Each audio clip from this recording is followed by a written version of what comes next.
Awakening to purpose.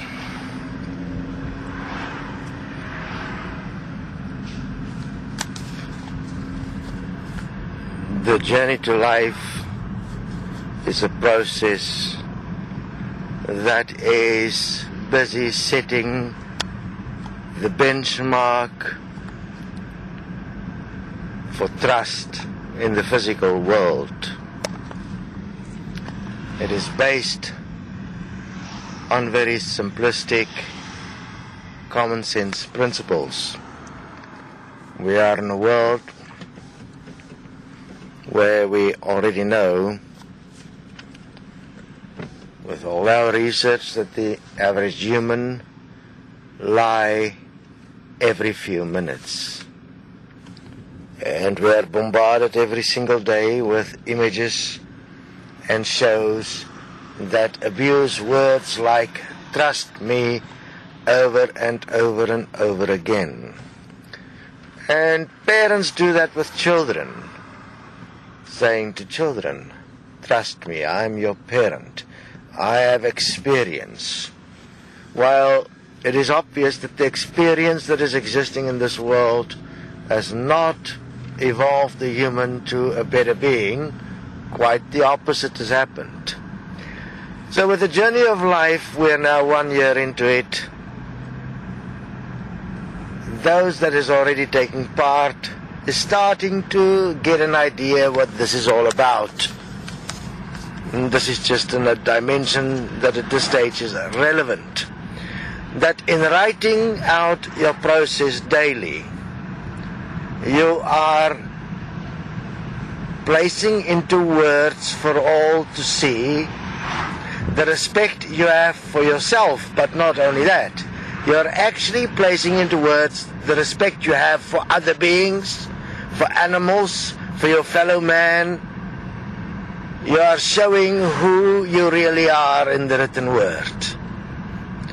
And as a benchmark, one should not consider anyone as accomplished within purpose, doing the great work of bringing about a world that is best for all, unless they have the evidence that they have first walked the inner journey of 7 years, where they have taken care of their inner work by publishing it in writing so that you can see who you are dealing with. As a matter of respect, they have done it to show to you over time, because time is the measurement of consistency and honesty, that they can be trusted. If they haven't done this journey, if they haven't walked this measure of trust, if they haven't showed you this respect, but they want you to believe them in spite of the evidence that that cannot be trusted.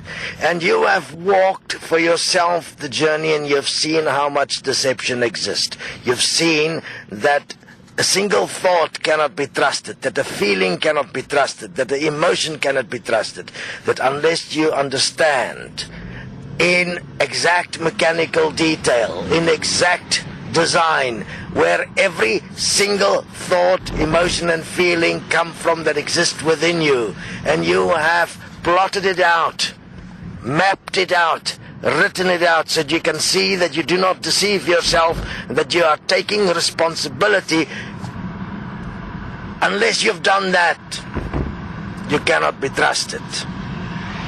And those that's been writing the Journey to Life process already know this. They have proven it to themselves in writing. They have seen this happen over and over, and they are sharing with you their process. The evidence is in their actual application. And for assistance in that, there is also the DIP Light course, which is free to help you understand and prepare yourself for writing your journey to life. And the inner work takes 7 years. 7 years of dedication, because all the abusers, all those that do not respect you and do not care about life, and do not care about and respect their fellow human being or fellow life forms and animals, they will not be willing to give up that little time a day to show respect to life, to themselves and to others, by writing out their process of their inner work, to show that they are in fact taking responsibility, to show that they are in fact taking care of preparing themselves for the second 7-year journey. That is the journey where one takes this preparation of care, this preparation of responsibility, and you place it into the world as your participation, and you start to take care of the world, where your inner work becomes your outer work, where responsibility becomes the measurement, where respect of life and each other and yourself becomes the way of life. But first there is a journey to be walked, a journey where you have to prove that you can be trusted. So you will have many that will claim that they have done the inner work. But you'll notice, for those that has walked the written journey, that they do not look at solutions that is practical in the physical world, and that they claim grandiose ideas like love and light, joy and compassion, and claim that they've done the inner work and that they are shining bright beacons in a world of darkness. Now, those of you that has been rescued from this delusion already know that this is the greatest bullshit that has ever been invented by the mind, but it is very enticing. It's like how the parent will catch the child with the first sugar lolly to get them into submission. It makes you feel good, but it is meaningless. It is just an addiction. It's just a way like diabetes that exists in the physical, where you believe you are going to die better. And in fact that's not true, because if you could see the result of love and light after death, what happens to those beings, you would never be so foolish to follow energy in its various dimensions as thought, feeling and emotion, especially if you don't understand the exact mechanics and that you haven't investigated for yourself by walking backwards in your life, reverse engineering who you are to the very beginning of nothingness, where you understand exactly where every thought comes from, where every feeling comes from, where every emotion comes from, where you have investigated the memory, you have investigated the influences in your life, you have investigated the environment, you have corrected every word to be worthy of life, thus to be a word that in its very nature and design respect you and every other life form on earth equally, so that you are able, without your own self-interest as energy dominating, that you are able to actually conceive and live a life that is worthy of life and worthy of respect of others and yourself, and that will lead to a result which will be, in essence, equality, based on the fact that every life form, by virtue of being alive, is in fact equal. Through the mind, one is unfortunately convinced and convicted that somehow, because your thoughts are lighter and more positive, that you are better. That is purely because you don't understand or have a clue exactly how thoughts function, how they are generated, where they are saved, how they are animated, how they form associations, how that develop into feelings and emotions. And it is very easy, by focusing on your pre-programmed design through a thing like meditation, where you, for instance, can develop the delusion to the state where you believe that your experience of love and light is in fact true, when it is in fact a complete mental disorder. Those that has also walked the journey to life has already learned a very interesting thing, that mental disorders, unless the mental disorder is an actual physical condition, is in fact not true. It is always generated by yourself.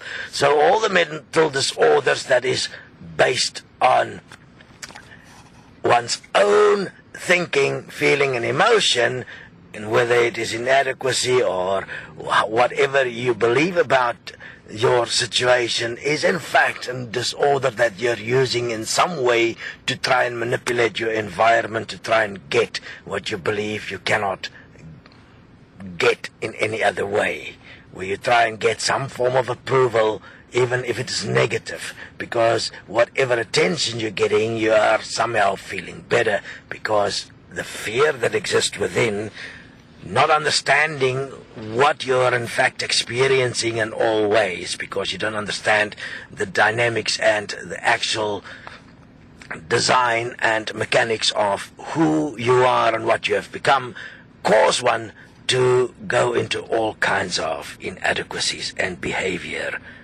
misdemeanors. Obviously, because the world system is a product of the inner chaos that exists. The outer chaos of the world system needs to be governed by multiple laws, by which it is evidenced, known for thousands of years, as Lao Tzu already stated. The more laws you have, the more crime you will have. Therefore, it is evidence of the chaos that exists. It's the amount of laws that is necessary to try and enforce some form of respect between human beings, some form of consideration, which is the direct result of the absolute lack of understanding of how the mind actually functions.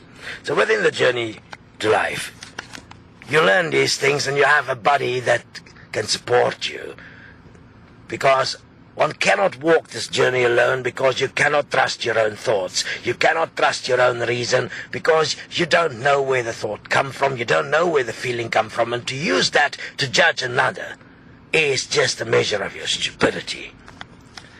So for those that is walking the journey, and those that contemplate of walking the journey, understand one thing: unless you have the evidence in writing over a period of many years that show that your inner work is what it is, and it can be measured by others reading what you have written to show and see whether you are in fact self-honest, unless that happens, you cannot be trusted, and you are not worthy of life, and you cannot be respected, because you are not respecting others by walking a journey of self-respect, through which you are showing that you are in fact changing yourself to become better, and that through that you are in fact realizing that human nature is but the product of pre-programmed design, and that you don't understand how it was created, and therefore to claim that you're not responsible just because you don't understand is not a valid excuse.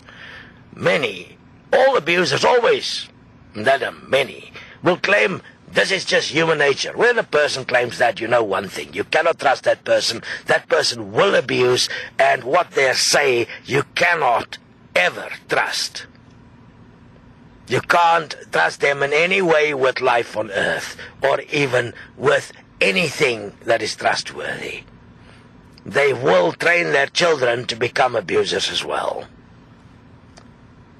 It is imperative for everyone to understand the necessity for walking the journey to life, for writing out in detail every single point of who you are within and as your inner journey. This is in fact a do-it-yourself psychology, the cheapest way that you can help yourself and prevent multiple consequences, multiple diseases, multiple harmonies in your life. You can change your relationships, you can change your experience with yourself, and through that, eventually, after you've reached nothingness, you'll be able to redesign yourself effectively to become respected by life, because you respect life. If you're ready for this, don't wait. If you're not yet ready, read the Journey to Life blogs and learn. And those of you that are writing, Make sure that you are specifying your process.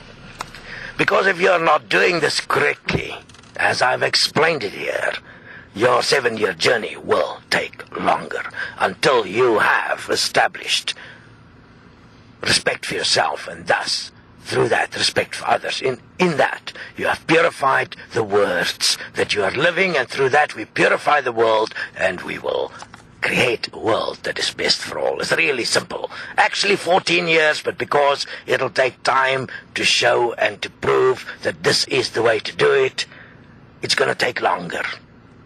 But when you're ready, don't wait, do it. You'll see from those that's already done it that it really works.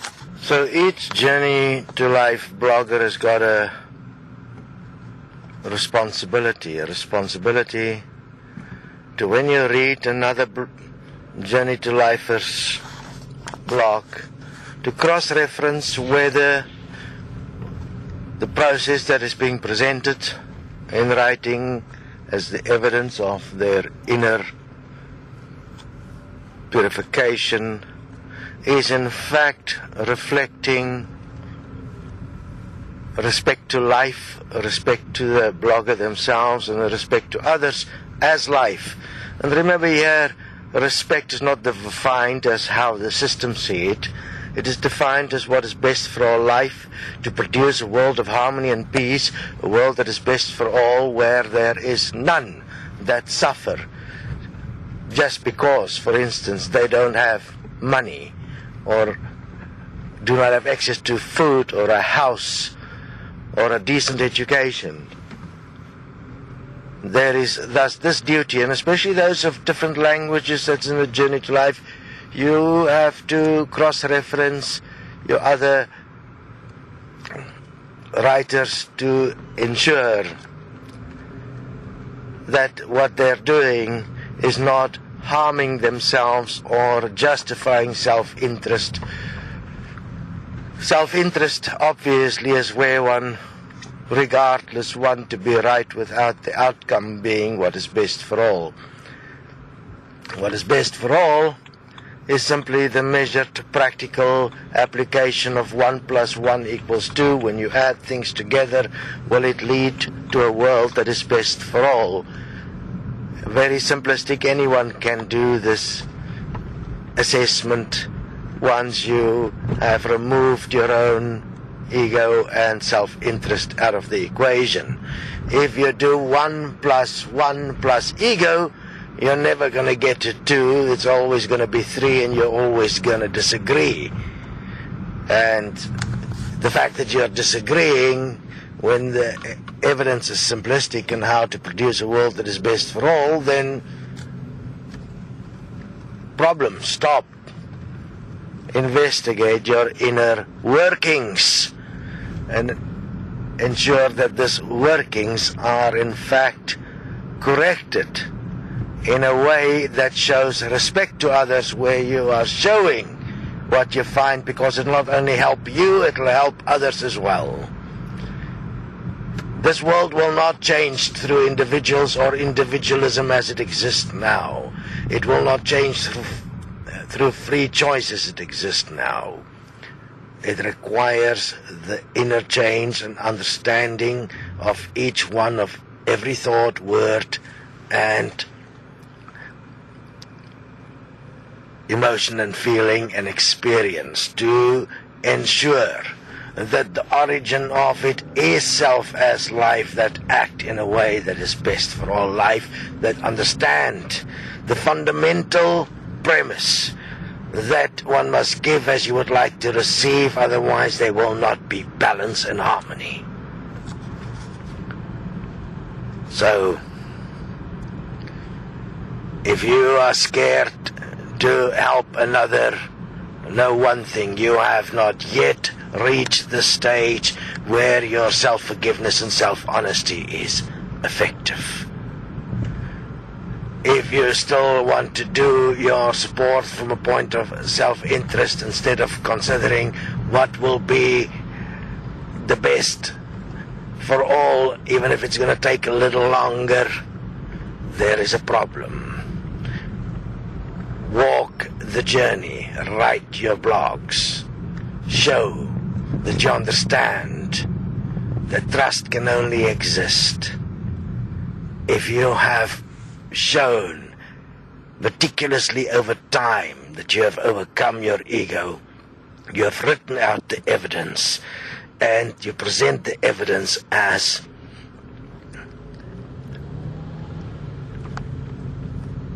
your